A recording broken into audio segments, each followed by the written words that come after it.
can I get you just to do another small little test for me? Can you just stand there and go like this? Wave your hand. I know, it looks a bit weird. Standing up or sitting down? Actually stand up. That would be good, yeah. Stand up. And what I want you to do is just wave your hands down in front of you. Actively, just down, just one way. How do you feel? Apart from a bit odd because you're standing there waving your hands around in the air, not quite sure what you're doing. But how do you feel? Do you kind of feel a bit down? Down?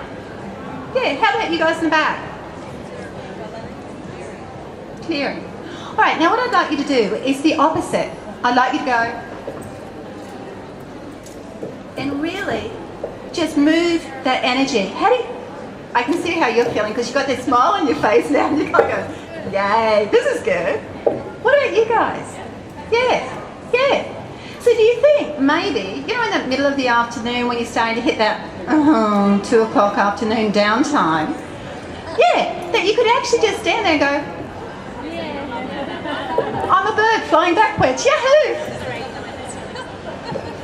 That it might actually take a couple of deep breaths with it, that you can turn your 2 o'clock doldrums into a little bit better of a uptime.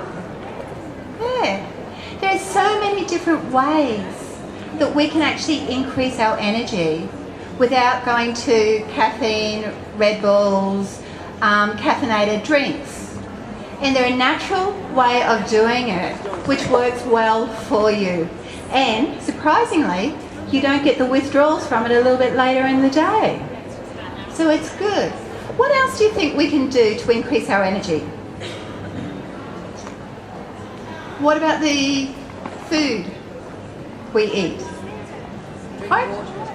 Yeah. Have you ever heard there's been some really interesting research done by Dr. Emoto? Has anybody heard about that? Okay, one person. Can I just take a moment and explain what he did? It's really interesting. He is a Japanese scientist and he was fascinated about water. So what he did is he took this sample out of a lake, he froze it. I might not get the exact scientific pathway here correct, but you'll get the idea. He's then taken a photo of a frozen crystal of that water. And when he took it from the pond, which was just a normal pond and a bit dirty, the crystal looked a bit ugly. Wasn't symmetrical, was a bit blobby, a bit grey, brown. Then what he did is he got somebody to bless the water, just to see what it would do.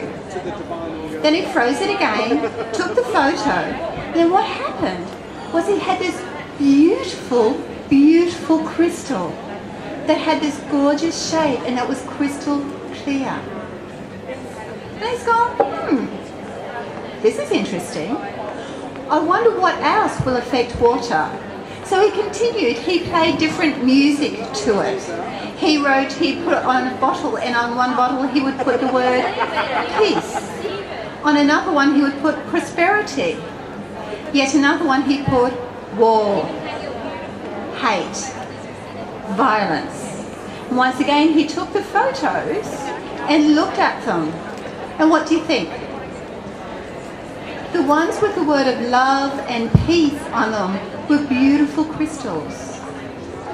Yet the ones with hatred and violence were ugly, misshaped. If you've got a computer at home, Dr. Emoto, if you just remember Emoto, E-M-O-T-O, and put water crystals, do a search and you'll come up to his webpage. It's really fascinating. Because then what I would like to suggest is that when we're born, we're 90% water. As an adult, as we're sitting here, as long as we're not too dehydrated, we're still 70% water. So if a simple word can affect the crystal in a water in a bottle, what is our attitude going to do to the water that makes us up? Because we're 70%. Probably most of us are probably 65 because we're all touch dehydrated. But allowing for the dehydration, if we go along with an attitude of happiness, do you think that could possibly affect the cells inside of us? Just like it affected the cells in that water? And I don't know about you, but if I kind of think about what I look like inside, I would prefer to have pristine, gorgeous looking crystals. Because I believe what's on the inside comes through to the outside. And then maybe that will just make me look a little bit more gorgeous on the outside. Well, actually, I don't think it will really change the way I look, but it's going to change my attitude. I was going to say, I took this to a bit of a test. I have a house in Queensland. It's a gorgeous house on the side of the hill. The problem, it doesn't have town water, but it does have tank water. And when I first moved in there, I had this crappy little tank. It had a little bit of a hole in it and it wasn't very good. And I thought, if this works, let's see what it can do. So I went down to my tank, and on the downhill side I wrote prosperity and abundance. And I actually forgot about it. And I just thought, let's just see what happens. About 6 months later, I was at my neighbour's place having a beverage, which we used to do occasionally. It hadn't rained for a while. So we, as it is if you're tank dependent, the conversation of water always comes around. And I sat there and I went, Patty, we've built water twice. What do you do over there? You've got a crappy little tank, but you don't buy it. Don't you shower? And I went, well, actually, yes I do, twice a day.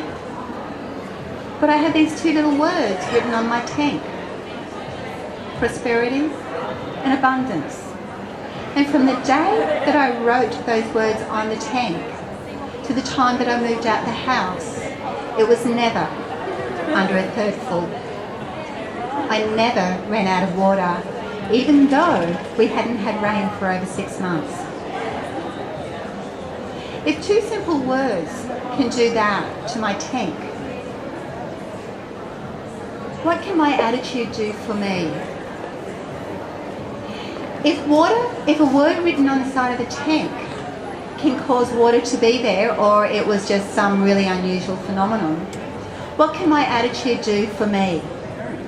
If I go out with an attitude of being happy, of being involved, of being motivated, of wanting to get the most out of my life, cannot that also change the way I come across and my energy level? I've been given the 5-minute mark, so I do need to wind up. I'll be in the breakout room a little bit later if you'd like to hold or carry this conversation on a little bit further. If you do want to know where you can find out a lot more about this, because I actually go into how the light can affect the food and the nutritional value of the food. Myself and Dr. Karen will be back here tomorrow at 3 o'clock. We'll put an hour and we'll be going into this for a lot more detail. If you just want a lot more, I'm actually having a workshop on November the 4th. It's a one-day workshop where we'll go into it, and for a special Women's Expo deal, it's only going to be $95 if you sign up today. Energy is something that we can control. Our personal energy is something we have total control over. If just by waving your hands around can affect how you feel, what's going to happen if you really tap into that unlimited potential of energy that swirls all around us? If you learn how to unblock the energy that gets caught into us, I think our lives would become very good, very powerful.